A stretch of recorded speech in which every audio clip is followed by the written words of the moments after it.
In the summer of 1975, two young sisters vanished without a trace from a small Illinois town. No suspects, no evidence, just one strange detail.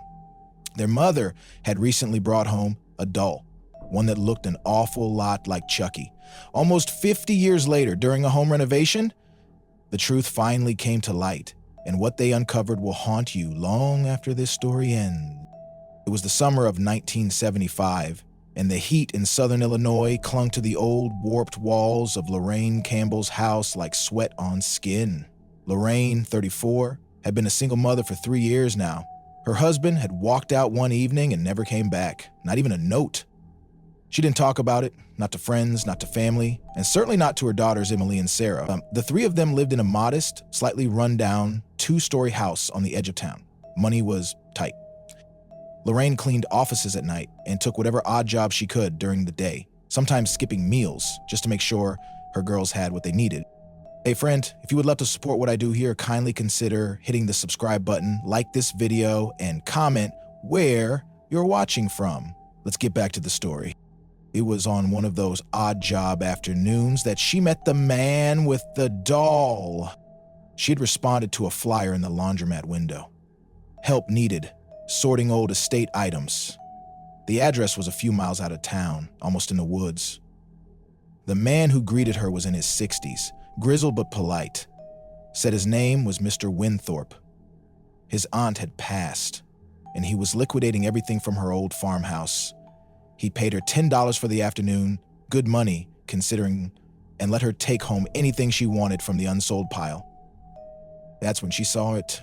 The doll sat in a worn wooden rocker in a corner of the attic. It wasn't like the soft-bodied dolls Sarah loved or the baby dolls popular that year. This one was older. Hard plastic, with hand-painted eyes that glistened like they had just been varnished. Its hair was bright orange and stiff, like it had been curled with glue. The outfit was tattered, a small set of overalls over a red and white striped shirt. It was about 2 feet tall, one of the hands was chipped. Still, there was something charming about it, unique, antique-looking. Mr. Winthorpe noticed her staring and chuckled. That thing's been in the family forever. Don't know why she kept it. Gave me the creeps as a kid. Lorraine laughed it off, though something in her stomach turned slightly. But Sarah had a birthday coming up. She loved dolls, and Lorraine couldn't afford new toys. It was free, after all. When she brought it home, Sarah's eyes lit up. Emily, on the other hand, didn't even want to touch it. "Why does it look like it's staring at me?" Emily asked, squinting at the doll's glossy eyes. "It's just old, honey," Lorraine said, brushing a cobweb off its back. "Be nice. It's your sister's now." Sarah named the doll Charlie. She didn't know why. She said the name just popped into her head. That night, she insisted Charlie sleep in bed with her, snuggled tight under her arm. From the very first night, things began to change. The house creaked louder than usual. Lorraine chalked it up to summer humidity warping the wood, but even the dog next door barked more whenever it was near the girl's bedroom window. On the second night, the power flickered for a full 2 minutes, though no one else on the street reported an outage. On the third night, Sarah started talking to Charlie. Not like a child playing pretend, not make-believe, conversations. Lorraine passed by the cracked door around midnight and heard whispers.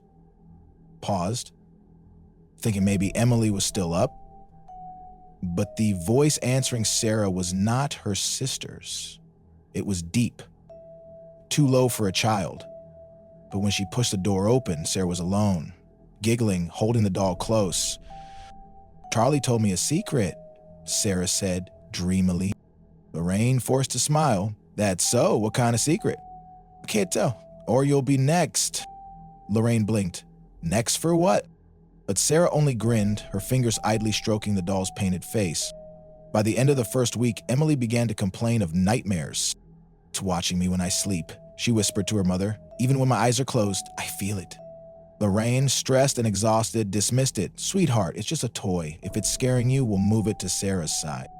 But when she entered the room that night, the doll was already on Emily's bed. Emily swore she had moved it earlier, that it always came back. Lorraine began waking up in strange places around the house. Once on the kitchen floor with a knife on the table, though she didn't remember making breakfast. Once on the back porch in her nightgown, barefoot. Her sleep felt like blackouts. The worst was when she found a drawing in the girl's room. A crude picture of the family, but she was scratched out. A stick figure lay in red marker beside it. A child's attempt at blood pooling around the drawn body. "Charlie says we'll be happier," was scrawled underneath, in Sarah's uneven handwriting. Still, Lorraine clung to denial. It had been a hard year. The girls were probably just acting out, the stress, the heat, her own fatigue. It had to be taking a toll. Then, one morning, she found Emily's bed empty. Panic set in, but she was in the kitchen, sitting stiffly at the table, staring into space. She'd peed herself. When Lorraine shook her, she blinked and whispered, "He's under the bed now." But Emily just began to cry and didn't stop for hours. Lorraine hid the doll in the attic that night, locking it in an old trunk. She didn't tell Sarah. She just couldn't take it anymore. By morning, it was back in Sarah's arms. Lorraine's hands trembled as she watched Sarah stroke the doll's hair that morning. Charlie sat perched on her lap at the breakfast table like nothing had happened.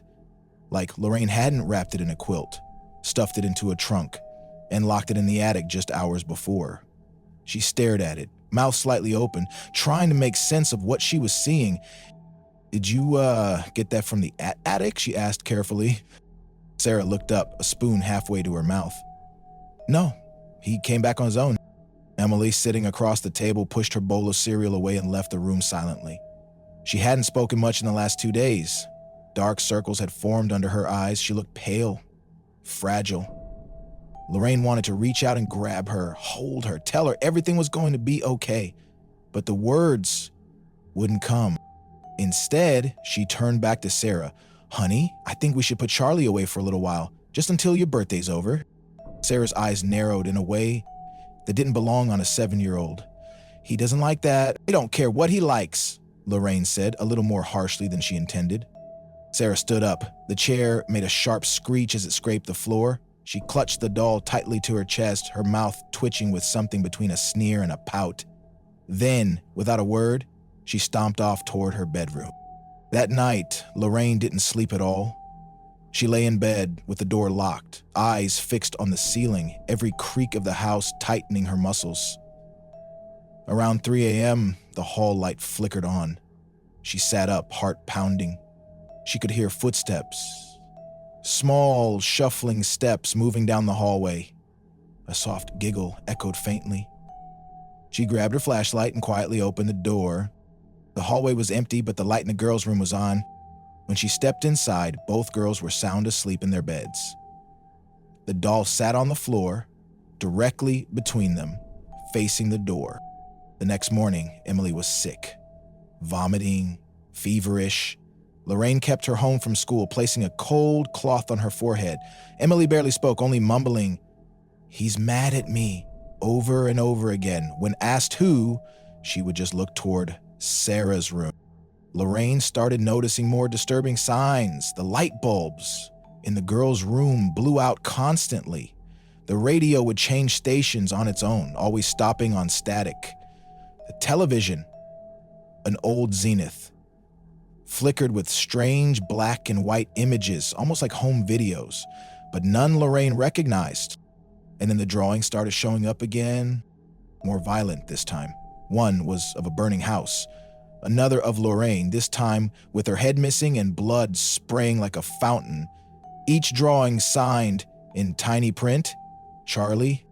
At work, Lorraine confided in her boss, Mrs. Delaney, an older woman who had lived in town her whole life. She didn't give every detail, just said her daughter had an old doll that was starting to scare her. To Lorraine's surprise, Mrs. Delaney grew quiet and looked at her with a strange expression. "Was it red ham?" she asked. "Yes." "Why?" "Striped shirt, overalls, plastic skin, not porcelain." Vervaine's stomach turned to lead. "How did you know?" Mrs. Delaney stood up and walked to a drawer in the office desk. She pulled out a yellowed newspaper clipping and handed it over. The headline read, "2 local children found dead in barn fire. Dog found at scene. No one claims ownership." It was dated 1943. Lorraine scanned the article, eyes darting. The story was simple and chilling. 2 children had gone missing in the area, only to be found days later in a burned barn several miles away. There was no clear sign of what caused the fire, but what stood out was the final paragraph. Authorities recovered a child's doll near the bodies, described as a red-haired plastic figure in tattered overalls and striped shirt. The origin of the doll remains unknown and no family has claimed it. Some locals have linked it to rumors of a haunted toy traded through estate sales, but police deny any such connection. Lorraine returned home, shaken. She wanted to get rid of it immediately. Burn it, smash it, anything. But when she searched Sarah's room, the doll wasn't there. Sarah was sitting on her bed, arms crossed. "He's hiding," she said simply, "because you're thinking bad things. Sarah, I need you to tell me where the doll is. He says if you touch him again, you'll never wake up." Lorraine stared at her daughter in disbelief. Sarah's face was blank, not defiant, not scared, just vacant. Emily screamed that night. Lorraine found her in the bathroom, curled up on the tile floor, sobbing uncontrollably. Her arms were scratched. Tiny, shallow cuts, dozens of them. "He told me to do it," she sobbed. "He said it was the only way to shut him up." Lorraine wrapped her in a towel and rocked her back and forth. She didn't call a doctor. She didn't call anyone. How could she explain this? She'd put Emily in her bed and sat on the floor between the girls' rooms, holding a hammer in her lap, waiting for something to happen. Anything. At 2:43 a.m., the house grew cold. Not cool. Cold. Her breath fogged in the air. From the hallway, she heard a whisper, not a child. Not Sarah. Not even human. It said one word. "Fine." She bolted up and ran into Sarah's room. The doll was there, sitting upright on the bed. Its eyes, they looked glassy, wet. Lorraine didn't hesitate. She grabbed it by the arm, ran to the fireplace, and threw it in. The flames crackled. The room filled with smoke. But the doll didn't burn. It sat in the fire, unmoving, and smiled. Lorraine backed away from the fireplace, coughing through the smoke, eyes locked on the doll. The flames licked around it, but the thing didn't blacken or melt. It just sat there, unmoving, a faint gleam in its glassy eyes that caught the flickering firelight in a way that felt deliberate. Then the flames began to die down, not naturally, but like they were being smothered from within. The logs were still there, burning, yet the fire dulled to embers in seconds. By the time Lorraine blinked the tears out of her eyes, the room had gone still again. And Charlie was sitting upright on the brick hearth, untouched, a blackened scorch mark under him like a throne of ash. He screamed. She didn't remember grabbing the girls or how she made it to the car, only that it was just before 3 a.m. when they peeled out of the driveway in her rusted Pontiac, headlights barely piercing the fog that had crept in around the house. Emily clung to her in the front seat, shivering. Sarah didn't say a word, sitting in the back seat with her arms folded and her head tilted back like she was looking at something behind her. They drove for nearly an hour, ending up in a motel on the edge of Springfield. Lorraine paid in cash using the last $40 she had hidden in a shoebox in her closet. She triple-locked the door, pushed the dresser in front of it, and made both girls sleep in the same bed beside her. She didn't sleep, just sat in the motel's single chair, staring at the shadows dancing across the ceiling as headlights passed on the highway. The next morning, she woke up to the sound of static. The old motel television had turned on by itself. On the screen was a grainy black and white image. A girl standing in the woods, blonde hair, a striped shirt, but no face, just a blur where her features should be. Emily stirred beside her and let out a sharp scream. Sitting in the middle of the motel carpet was the doll, Charlie. Lorraine kicked it across the room with a scream, backing into the wall, panting. "I threw you in the fire! I burned you!" she screamed at it, as if that would make a difference. Sarah sat up, yawning. He said, "You'd try again? You always do." Emily was sobbing again, crawling under the covers. That was the moment Lorraine realized she couldn't run. She called Father Reed, the pastor at St. Mark's, back in their hometown. He wasn't someone she'd spoken to in years, not since before her husband vanished, but she remembered his sermons, especially the ones about evil. The old kind, the quiet kind. He agreed to meet her at the church later that night. "Leave the doll with me," he said gently, after she told him most of the story, enough at least to make him pale and cross himself 3 times. They met in the sanctuary around 9 p.m., the girls asleep in the car. Lorraine placed Charlie on the altar, wrapped in a wool blanket. Father Reed was already lighting candles, murmuring under his breath. He placed the Bible on the altar beside the doll and began reading. Lorraine stood back, arms crossed tightly. At first, nothing happened. The candles flickered, the air was heavy, then a crack sounded. Loud, unnatural, like bone snapping. The front doors of the church burst open with a howling gust of wind. The candles went out instantly, and something shrieked. Not a voice, not animal, something older, something angry. The stained glass windows cracked, the cross behind the altar tilted slightly. Father Reed kept reading louder, his voice shaking. Charlie began to smoke. A thick, black mist curled from its body like ink in water, rising toward the ceiling, slithering along the rafters. Then the doll jerked, its arm twitching once, then again. Its head turned slowly, almost thoughtfully, toward the priest. Father Reed's voice faltered. The mist lunged. The candles flared up in unison and then went out. Lorraine screamed. When the lights came back on, just as suddenly as they had gone out, Father Reed was unconscious, collapsed behind the altar. Charlie was gone. She ran to him, shaking him awake. He was bleeding from his ears, whispering something over and over again. Not a doll, never a doll, a house. She didn't understand. But he pressed a key into her hand. Take him somewhere safe. Do not go back to that house. She drove all night. The girls were quiet. Emily still clung to her, trembling. Sarah kept humming to herself in the back seat, some old nursery rhyme Lorraine didn't recognize. She found a friend 3 counties away, an old roommate from nursing school, and begged to stay with her for a few days. She didn't tell her everything, just said there'd been a break-in, that they were scared. The friend didn't ask too many questions. For a while, things calmed. Sarah stopped talking about Charlie. Emily began to eat again. Lorraine started to believe it might be over. Then came the drawings. They weren't Sarah's. Emily had started drawing now.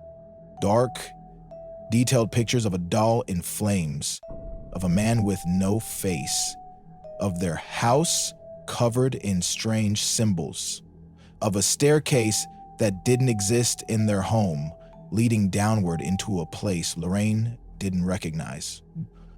One picture chilled her to the bone, a small hidden door behind the fireplace.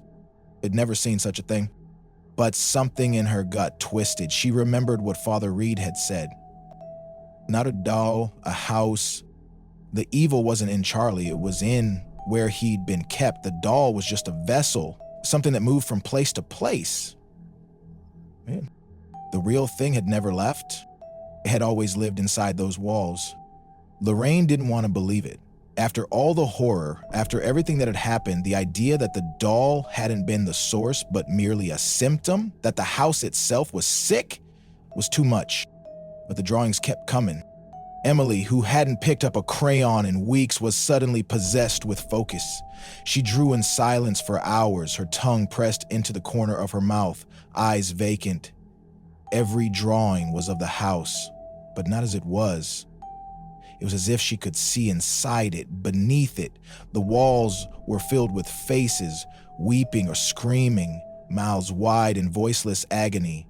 There were staircases that spiraled down into dirt, black pits, symbols that Lorraine had never seen in her life but gave her the chills just to look at. She showed one drawing to a priest in the neighboring town.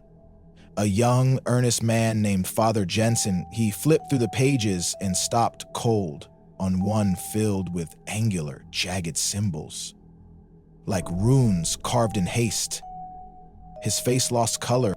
Where did your daughter see this? She drew it, Lorraine replied. She said she just sees it in her head, like it's being whispered to her. Father Jensen set the papers down. These symbols are old, pre-Christian. They look like binding glyphs. Some of them are protective, others aren't. Protective, she asked. Against what? He looked at her long and hard. But whatever was never supposed to be let out. That night, Emily woke up screaming. Lorraine found her standing on the edge of the balcony in her friend's home, eyes wide open, arms spread like she was sleepwalking. The wind blew her hair into her face. Lorraine caught her just before she stepped off. She said I had to fly, Emily murmured as Lorraine held her tight. She said the house is calling. It's hungry. And I'm the right size. Lorraine didn't ask who she was. She didn't need to. The next morning, Sarah was gone. No one saw her leave. The door was locked, the window shut. But on the kitchen table was a single sheet of paper, drawn in black crayon. It was the house again. Their old house, but this time it wasn't alone. Beside it was a stick figure girl holding hands with a red hand doll. And underneath, written in blocky, childlike scrawl, I'm going home. Panic was too small a word for what Lorraine felt. She tore through the streets in her car, retracing every road, every memory. She called police. No one had seen Sarah. No one had seen a little girl with red hair or an old doll in overalls. But Lorraine knew. The house had taken her back. He drove straight there. The property had sat empty for weeks. Weeds crept up through the driveway cracks. The mailbox hung open, a spider's web glinting in the sunlight. The front door was unlocked, though she was certain she'd locked it the day they left. Inside, the house smelled wrong, not rotten, just old, like dust and smoke and the sour breath of something that had been breathing too long in the dark. Sarah? Lorraine called out, her voice cracking. No response. The living room looked exactly as they'd left it. The furniture covered with blankets, toys scattered on the floor, but the air felt heavier, dense, like walking underwater. She walked to the fireplace. There was no door behind it, nothing hidden in the bricks or in the wall, but she remembered Emily's drawing, the small hatch just beneath the mantel. She ran her fingers along the edge. A click, then the wall shifted. Not visually, but spiritually. A ripple. And suddenly, there was a hatch. Small, just large enough for a child. She hesitated only a moment before grabbing the poker from the fireplace and prying it open. Inside was a narrow downward staircase carved directly into the stone. Old, wet, cold. She didn't call the police. She didn't think they'd believe her. And more importantly, she didn't think she had time. Flashlight in hand, she descended. The tunnel was silent, save for the drip of unseen water and the occasional groan of the earth above. The walls were lined with carvings, more of the same symbols from Emily's drawings. As she reached the bottom, a low hum began, vibrating in her chest. A noise so deep, it felt like her own bones were trembling. The tunnel opened into a small chamber, and in the center of that chamber, Sarah stood. Her back was to Lorraine. In front of her sat Charlie, placed on a pedestal made of rough black stone. Sarah, Lorraine whispered, tears already streaming.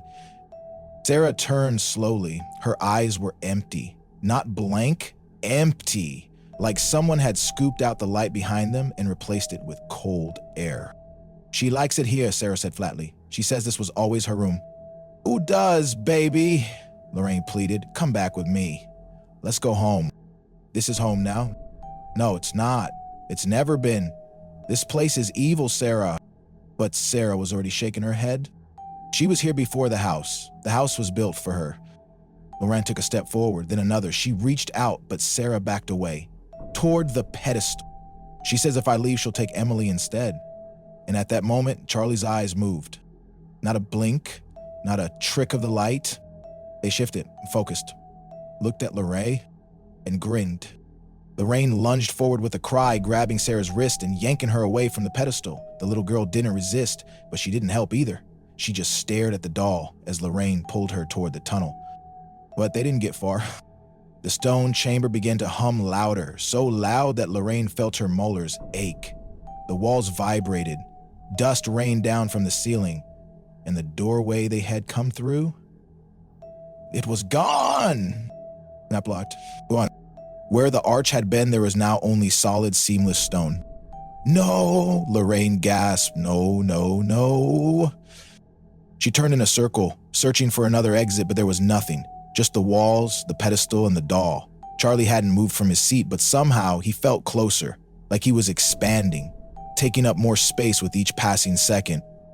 Sarah slipped out of Lorraine's grip and walked back to the pedestal. "Sarah, please," Lorraine begged. "Don't listen to her. Don't listen to it. It's lying to you." "She says it's not a lie if it's always been true," Sarah replied in a voice that sounded far too calm. "You're the one who keeps pretending." "I'm not pretending. You said Daddy left us, but she says he didn't." The rain froze. Sarah turned her head slowly, eyes gleaming with something not her own. "She says he's here." Lorraine's mouth went dry. "What?" "He says he came down here just like us." The pedestal pulsed. Suddenly, the shadows shifted. In the far corner of the room, something emerged. A shape, indistinct but human-sized. It was hunched, like it had forgotten how to stand, and its skin glistened with a wet sheen. Lorraine couldn't make out the face, but the outline, the shoulders, the height. Her heart stopped. "Michael," she whispered. The figure didn't speak. It stepped forward, one foot dragging as if broken. The smell of rot and earth filled the air. "No," she whispered again. "That's not him. That's not your father." But Sarah was already smiling. "She said he stayed behind to keep her company. He's part of the house now." Lorraine backed away, dragging Sarah again, more forcefully now. The figure stopped walking, but only because the walls began to move. The chamber twisted like a living thing, edges warping. The pedestal split open, revealing a spiral of stairs leading down. So many stairs.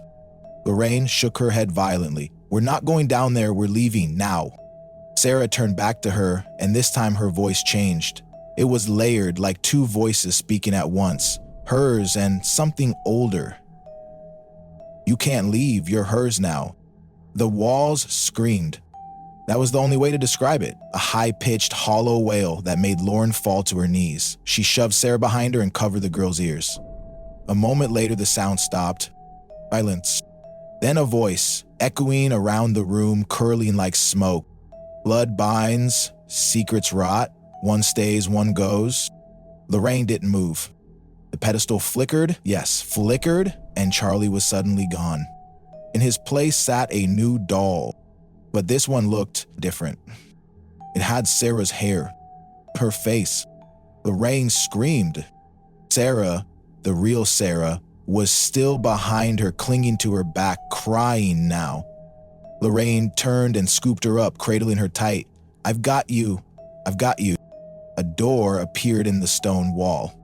No warning, no noise, it simply was, as if it had always been there. Barry didn't question it. She ran. She didn't look back, not even when the voices behind her began to chant, not even when the walls seemed to reach for her. She just held Sarah tight and ran until her legs gave out and the tunnel spat them out into the front yard of the house. It was dawn. Birds were chirping. Everything looked normal. Lorraine collapsed on the lawn, sobbing. Emily came running from the neighbor's porch, where the friend had kept her overnight. She hugged her sister, then looked up at her mother. "Did she see the basement?" Emily asked. Lorraine looked at her, stunned. "How did you know about the basement?" Emily pointed to her temple. "She shows me things sometimes. She likes it when people remember her." Lorraine stood up slowly, clutching Sarah and staring at the house. The front door was open. A quiet creak echoed in the breeze. Inside, the fireplace had been filled in with bricks. There was no hatch, no sign of a tunnel, no pedestal, but a single photo now sat on the mantle. Lorraine walked to the doorway and looked closer. It was a photo of her family. Her, Michael, Sarah, Emily, and Charlie in Michael's arms. Lorraine turned to stone. That photo had never existed. They had never taken a picture like that. And there it was, framed, perfect, burnt along the edges. That night they left town for good, to never return to the house. Not to collect clothes, not to explain. She sent the mortgage bank a note and mailed her keys from across the country. But for the rest of her life, Lorraine would never again sleep with the lights off. And she'd never owned another doll. Sarah no longer smiled the way she used to. Lorraine first noticed it one afternoon in late October. The air was crisp, leaves crunching beneath her feet as she returned from the store, arms full of groceries. She saw Sarah sitting perfectly still on the porch swing, her legs dangling, eyes locked on the horizon like she was waiting for something. or someone. Charlie sat in her lap, hands folded neatly, his wide plastic grin aimed directly at the house across the street. Lorraine tried not to shiver. "Hey, sweetie," she said gently, stepping up the porch. "What you up to?" Sarah didn't look at her, listening. Listening to what? She's talking to me again. Lorraine felt her skin tighten. "Who?" Sarah tilted her head slowly toward the doll. "Her?" That night, they found the neighbor's cat dead behind the garage. Its neck was broken. Emily was the one who discovered it and came running inside, sobbing. "It was Muffin. She was just lying there." Lorraine rushed out to see for herself. The cat's body was twisted unnaturally, the ground around it undisturbed. No sign of a fight, no paw prints, just the still, broken animal, eyes wide in terror. She couldn't bring herself to tell the girls what had happened. Instead, she quietly buried Muffin behind the garden after they went to bed. But Sarah already knew. As she walked into the kitchen the next morning, eyes bright, voice cheerful. "Did you say a prayer when you buried her?" Laura nearly dropped her coffee mug. "What?" "For Muffin," Sarah said, swinging her feet as she sat at the table. "She told me you buried her last night, right next to where the woman used to sleep." Lorraine slowly sat down. "What woman?" "The one under the garden." Sarah then began humming a tune Lorraine didn't recognize. It sounded old, foreign, almost like a lullaby. She sang it over and over, tapping her fingers to the rhythm. Charlie was clutched tightly in one arm, his face inches from hers. "Sarah, where did you hear that song?" Lorraine asked. Larry shrugged. "She sings it to me when I sleep." "The lady from the dirt." Emily refused to eat breakfast. She kept staring at Sarah, her spoon untouched in her cereal bowl. That afternoon, Lorraine checked out 6 books from the town library, on the occult, on folklore, on early Illinois settlements. She wasn't even sure what she was looking for anymore, just something that made sense of the things her youngest daughter was saying. And that was before the incident with the birds. One morning, she stepped outside to hang laundry and found a circle of dead sparrows around the garden, 7 of them, evenly spaced, as if someone had placed them there like clock numbers, not torn up, not eaten, just dead. Chief one facing the house. Lorraine knelt slowly, her hands trembling. One of the birds had something tucked under its wing, a scrap of paper. She carefully unfolded it.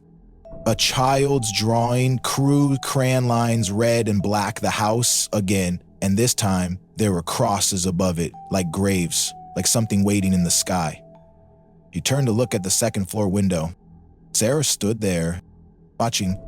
Later that night, Emily pulled Lorraine aside, tears in her eyes. "I don't want to sleep near her anymore."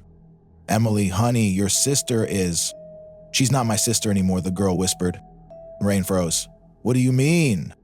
Emily clenched her fists. She talks to it all night, not with words, with whispers like bugs crawling in the walls. I hear it.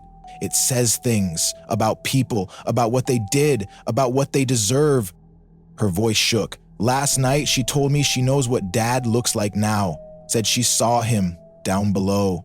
Said he has eyes like nails." Lorraine hugged her tightly. "It's not real, sweetie. She's just playing." "She's not playing, Mom. She's becoming." Emily refused to sleep in the same room after that. Lorraine moved her mattress to the living room. Sarah never said anything about it. In fact, she barely spoke to Emily anymore. But that same night, when Lorraine passed by her room, she found Sarah wide awake, sitting upright in bed, and speaking Latin. At first, Lorraine thought she was dreaming, but as she pushed the door open, the words became clear, harsh consonants, strange rhythm, not like a child playing pretend. Like something ancient speaking through her. The doll sat in her lap, eyes glowing in the moonlight. Lorraine stepped into the room. "Sarah!" Her daughter blinked once, slowly, and the words stopped. She smiled, not her usual warm smile. This one was knowing, like she'd caught her mother spying on her. "You're not supposed to hear that," Sarah whispered. Lorraine asleep that night. The next day, she found a new drawing pinned to the fridge. This time, it wasn't of the house. It was a woman, standing in a field, surrounded by flames. In one hand, she held a baby. In the other, the doll. At her feet were bones. When Lorraine asked Sarah about it, she just said, "She showed me what came before." Before what? Lorraine never found out. Later that week, Emily stopped talking completely. She sat on the porch for hours each day, staring into nothing. Her eyes were always red, like she'd been crying. Sarah, meanwhile, began wearing the doll's clothes. She fashioned little aprons and overalls to match Charlie's. She refused to bathe, and the skin under her fingernails was always black with dirt. Lorraine didn't recognize her anymore. Her baby girl was slipping away, and the house was getting colder even as fall deepened. Like it was waiting for something, and it wouldn't have to wait much longer. Rain hammered the roof like it was trying to get in. Thunder rolled across the fields in long, drawn-out moans, and the lightning came in sharp bursts, quick flashes that lit up the house for only a second before plunging it into darkness again. Lorraine blinked awake, cold and wet. She was lying on the ground, not in her bed, not even in the house, and in the woods. She sat up slowly, disoriented. Her flannel nightgown clung to her body, soaked through. Her knees were scraped, her hair matted to her face. She could feel the squelch of mud between her toes. She looked around, shivering. Where was she? How had she gotten here? The trees looked familiar, but not quite. Gnarled, older than they should have been, like they'd been waiting for decades for someone to return. The air was thick, almost buzzing, like a storm still crackling around her even though the worst of it had passed. Lorraine stood up on shaking legs. There's no flashlight, no coat, no memory of leaving the house. The last thing she could remember was lying in bed, staring at the ceiling, listening to the doll's music box melody drifting faintly from Sarah's room. That same tune Sarah kept humming all month. It was a one that didn't exist outside her own nightmares. She started walking. The woods gave way to tall grass, then finally to pavement. Her bare feet slapped against the road, carrying her closer to the house. As it came into view, Lorraine slowed, heart pounding. The front door was open. It's swinging there, back and forth, back and forth. The porch light flickered, casting long, broken shadows. Sarah? Lorraine called out, her voice cracking. Emily? No answer. She ran to the door, threw it wide. The house was in shambles. Curtains ripped, pictures smashed, furniture overturned, like a struggle had taken place, but with no sound, no screaming, no warning, just a terrible, violent quiet. Girls? She sprinted up the stairs, slipping on the wet wood. Sarah's room was empty. So was Emily's makeshift bed in the living room. The blankets had been peeled back, as if someone had lifted her up while she was sleeping. No blood. No signs of forced entry. Just absence. In Sarah's room, the doll sat perfectly upright on the bed. Lorraine screamed. It wasn't the position that got her. It was the expression. Charlie's painted face looked smug. His glassy eyes seemed to follow her, his little lips curved just a fraction higher than usual. Lorraine lunged for the doll and threw it across the room. It hit the far wall, bounced once on the carpet, then landed upright, still sitting, still smiling. That's when she saw the writing on the wall. Not written in pen, but scratched. Deep gouges straight into the plaster above Sarah's bed. One stays, one goes. Lorraine staggered back. Her breath came in short, panicked gasps. She ran to the phone and called 911. Her voice was barely coherent, babbling that her daughters were missing, that something had taken them, that she'd woken up in the woods with no memory. The dispatcher asked if she was under the influence of anything. She said no. The police arrived 20 minutes later. 2 cars, 4 officers.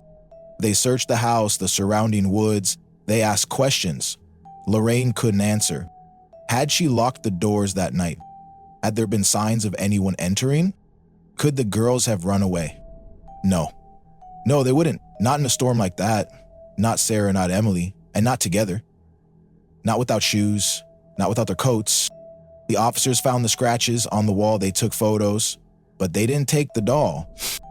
It's just a toy, ma'am, one of them said when she pointed at Charlie, still perched quietly in the corner. No, it's not, she insisted. He did something. He's connected to this. They exchanged glances. Later that day, Lorraine was taken to the hospital for exhaustion, they said, for dehydration, for evaluation. When she told the doctor what happened, that she'd woken up in the woods, that the doll had something to do with the girls vanishing, they wrote it down, but didn't believe her. She could tell. Even her sister, when she came to visit, looked at her like she was teetering on the edge. You've been under so much pressure, her sister said gently. Raising them alone, money tight, maybe something just snapped. Or Ray didn't argue. She was too tired. But late at night, when no one was watching, she'd close her eyes and see Sarah smiling in her mind, eyes wide, teeth clenched, humming that cursed lullaby. It haunted her dreams. She stayed in the hospital for 9 days. When she was released, the house had been emptied. Not by her, by the bank. The moment she was admitted, they'd considered her mentally unfit to manage the property. Unpaid bills, no next of kin. They'd boarded it up, marked it for auction. She didn't fight it, didn't want to. She left town with one suitcase and never looked back. The girls were never found. No footprints, no bodies, no evidence, just a few muddy smudges on the hardwood floor and that strange, perfect doll that no one would touch. Some said Lorraine had a psychotic break and killed her daughters, hiding the bodies somewhere in the woods. Others whispered about cults, old magic, cursed objects that carried things inside them, but the case went cold. A whisper in the dark, a scar the town stopped talking about. The headlines came quickly, but they didn't last. Two sisters missing after storm, mother hospitalized. No sign of foul play, authorities baffled. Family tragedy or something more sinister. For the first few days, the story made ripples beyond the county. Reporters from Chicago came down, pointing cameras at the worn-down house with its boarded-up windows and peeling paint. They hounded the neighbors, asked if Lorraine had ever shown signs of mental illness, if the girls had been unhappy. Most had no answers. "I always saw her walking them to school," one elderly woman said into the camera. "They seemed like a quiet family, poor, yes, but sweet. Sarah was such a pretty little thing, but pretty things disappeared too." Inside the police department, there was confusion. No fingerprints, no forced entry, no footprints leading away from the house, despite the rain-soaked mud all around the property. Often. And then there was Lorraine, sitting in a cold interview room, eyes bloodshot, hair tangled, recounting her story again and again. "I woke up in the woods. I don't remember how I got there. When I came back, the girls were gone. But he was still there." "Who's he?" Detective Marsh asked for the 5th time. "The doll. Charlie. I bought it from a man who came through town. He said it came from a collector's estate. He didn't say anything about what was inside it." "Inside it?" Lorraine nodded, slowly. "He took him." Marsh sat back. He was patient, even gentle, but Lorraine could see the doubt creeping into his eyes. "The doll," he repeated flatly, "took him. I know how it sounds. You said there were drawings, that your daughter was speaking Latin?" "Yes, and singing songs I'd never heard. And she knew things she shouldn't know." "Like what?" Lorraine licked her lips. "She said there was a woman buried under the garden. She told me about Muffin before I even found the cat. She said she could hear the dead whispering through the floorboards." "She's 7, Lorraine. Kids have active imaginations." "No," she snapped, leaning forward. "This wasn't imagination. It was knowledge. She described my husband's accident in detail. Even though I never told her how he died, she said his bones made music now." Detective Marsh wrote something down in his notebook and quietly asked a female officer to escort her to rest. A few hours later, a social worker and a psychiatrist arrived. Lorraine was placed under a 72-hour psychiatric hold. The doctors at the state hospital said she was suffering from dissociative delusions, possibly brought on by stress, unresolved trauma, and lack of sleep. She was heavily medicated, monitored, questioned daily. But she didn't budge. She insisted, over and over. The doll took them. No one believed her. Her sister refused to visit again. "I just can't watch her like this," she told the doctor. "She used to be so strong." The girl's case slowly faded from public attention. The leads dried up. The man who sold the doll couldn't be traced. No one had his name, no receipts, no way to verify his existence at all. Lorraine insisted he came through town on a Friday selling antiques out of a rust-colored van. Several people remembered seeing a van parked outside the general store, but no one could recall the man's face. After her release, Lorraine tried to help with the investigation, but the officers quietly told her to stay away. Her credibility was gone. She tried. She wrote letters to occult researchers, to parapsychologists, to anyone who would listen. Most never responded. The few who did asked questions like, "Have you experienced auditory hallucinations before?" or "Did you have any history of sleepwalking as a child?" They didn't get it. No one got it. One night, drunk and alone, Lorraine broke into the old house. She walked through the hollow rooms, flashlight trembling in her hands, calling out their names again and again. Emily, Sarah. The air was still, but there was something in the silence. A low hum, a pressure against her chest, like the walls themselves were breathing, waiting for her to say the right words. She walked into Sarah's old room and found the doll. Still there, sitting perfectly upright on the dusty floor, untouched by time. Lorraine fell to her knees. She screamed, she begged, she demanded that I bring her girls back. Nothing happened. Not at first. But when she reached to grab it, the doll's head slowly tilted on its own, just a few degrees to the right, like it was listening. She stumbled out of the house sobbing. She tried to burn it down the next night. She poured gasoline around the baseboards, lit a match, and watched the flames climb. But when the fire crew arrived the next morning, they found only minor scorching in the kitchen. The fire hadn't spread. Not like it should have. Lorraine was taken in again, this time for arson. The charges didn't stick, she had no priors, and the fire had caused no real damage, but it sealed her fate. She was deemed unstable, untrustworthy, a ghost of a mother whose story made no sense. The girls' names eventually faded from police records, a missing persons file. 2 aging photographs, one of Emily in pigtails wearing her favorite red coat, one of Sarah holding the doll. That image was the only one ever circulated of the toy. After a while, even the officers stopped saying their names. The case was reclassified as unsolved presumed deceased, and the house, still boarded up, still owned by the bank, sat empty on the edge of town. The locals said it was haunted. Teenagers dared each other to sneak inside on Halloween. They always came out pale, shaken. Some said they saw small shadows move behind the curtains. Others heard a lullaby playing in the dark, but no one ever found the doll again. Not until nearly 50 years later, in the spring of 2023, the house finally sold. It had sat for decades on the edge of town, unsold, unloved, avoided like a bad memory. But the market was shifting and buyers were getting bolder. It was advertised as a fixer-upper with historic charm, a 3-bedroom, 2-story craftsman from the 1920s with great bones and limitless potential. That's how Jenna and Marcus Delaney saw it. They were both in their early 30s, newly married, both remote tech workers looking to leave Chicago behind. Jenna had always dreamed of restoring an old house, and Marcus wanted space to work on his music. The price was unbeatable, almost suspiciously low. But they weren't superstitious. They didn't care about small-town gossip or ancient police reports. They knew about the missing girls, of course. Everyone online did. The story had become local legend. There were even Reddit threads about it. Hell, it was just a story.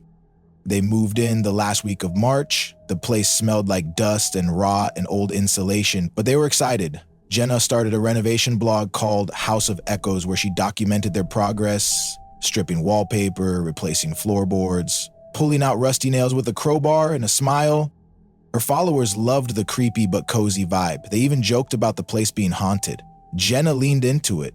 "If I find a demon in the crawl space, I'll let you all know," she wrote in one post, laughing with her audience. That was in May. By June, they'd started demoing the back hallway closet.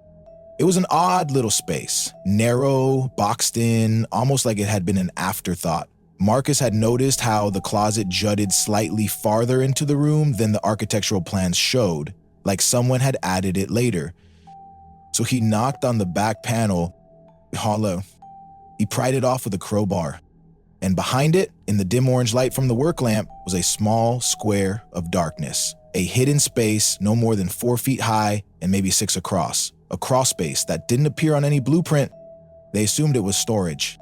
Marcus grabbed his flashlight, ducked inside. It took him less than 3 seconds to scream. Jenna came running, heart pounding. She found Marcus crawling backward out of the hole, white as a sheet. He couldn't speak. He just pointing. Jenna took the flashlight and leaned into the crawl space. There, in the far corner, were 2 small forms. 2 skeletons, one slightly larger than the other, curled together, as if they'd been holding each other. The bones were delicate child-size, bits of faded cloth still clung to them, fragments of cotton dresses, small shoes now stiff with time. But that wasn't the worst part. In front of the skeletons, sitting between them, was a doll. still pristine. Painted smile, red hair, overalls, a single freckle on its cheek. His eyes stared back at her, clear, bright, untouched by dust or decay. Jenna froze. Something about the doll felt wrong. Not just old, not just eerie. Life. The police came within the hour. The property was taped off. Forensics was called in.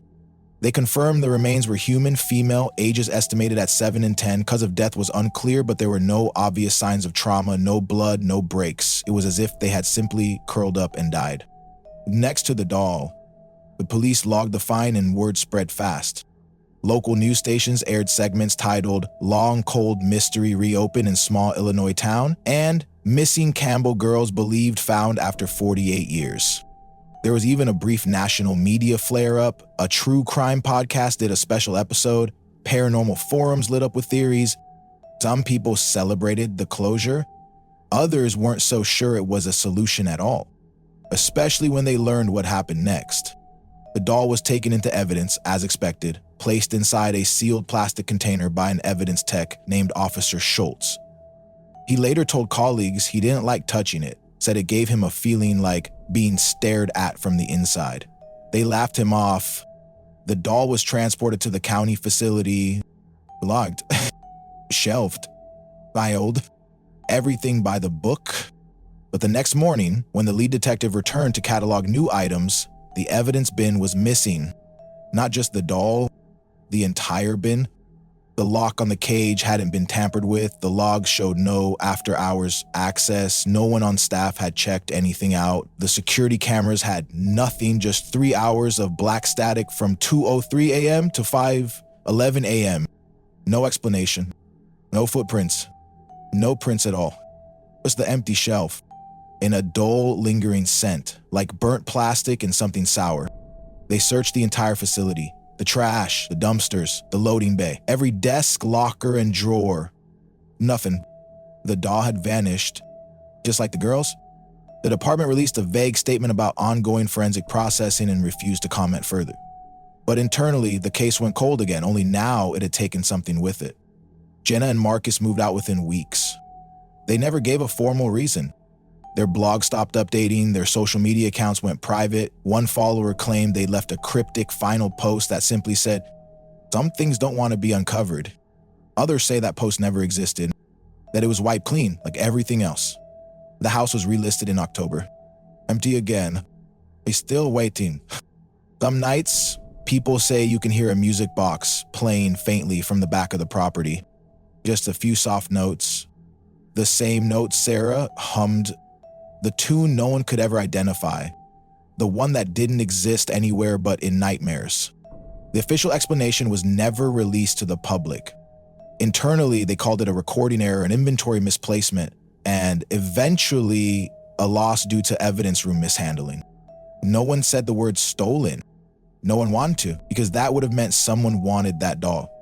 The case was quietly reclassified as inconclusive, no formal blame assigned. Officer Schultz took an early retirement. He and his wife moved out of state 2 months later. He never spoke to the press, but a neighbor claimed she once overheard him in the garage at 3 a.m. sobbing and saying, "I should have burned it." The doll was gone. Again, some thought it was destroyed. Others believed it was never real to begin with. That the whole story was a town's collective trauma, folded into myth. Just another ghost tale to scare teenagers. But then there were those other reports. Small ones, easy to dismiss. A family in Indiana reported that their toddler kept talking to a red-haired boy she said lived under her bed. They thought it was an imaginary friend until she told them he knew the color of her grandmother's coffin lining. No one had ever told her that. In Ohio, a Goodwill store clerk claimed a strange man came in late one night trying to donate a doll he couldn't get rid of. The clerk said its eyes moved. The man bolted when she refused to take it. And in a forgotten thread on a defunct message board, a user posted a grainy photo in 2024 of what appeared to be a vintage Chucky-style doll, same overalls, same plastic grin, sitting in a subway car in New York, left alone on a seat. The user wrote, "It was just there. I swear it looked at me. I didn't get on the train." The photo vanished days later. The account that posted it was deleted. And then there was Lorraine. She was still alive. 87 years old, living in a care facility just 2 hours from her old home. She never remarried, never had more children. She kept a single photograph in a weathered frame on her nightstand. Emily and Sarah, taken the summer before they vanished.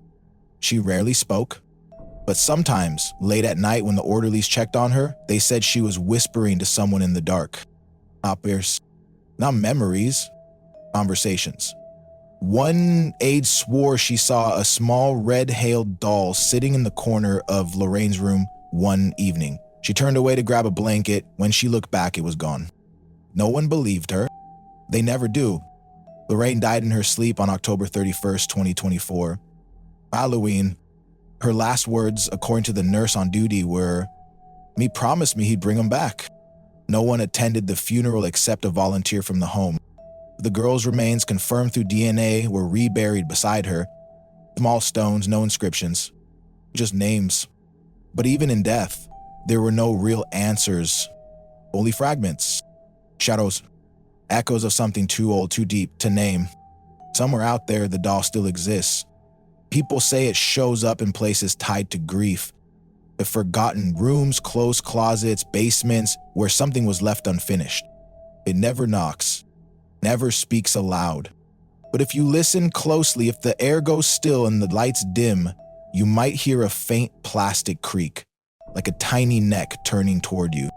And then the whisper, "I promise, I can bring them back, just say yes." But you shouldn't.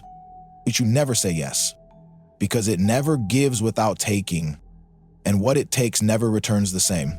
Do you enjoy stories like this? Please leave a comment and let us know your thoughts. Thank you for watching this video. Please leave a comment and subscribe to the channel.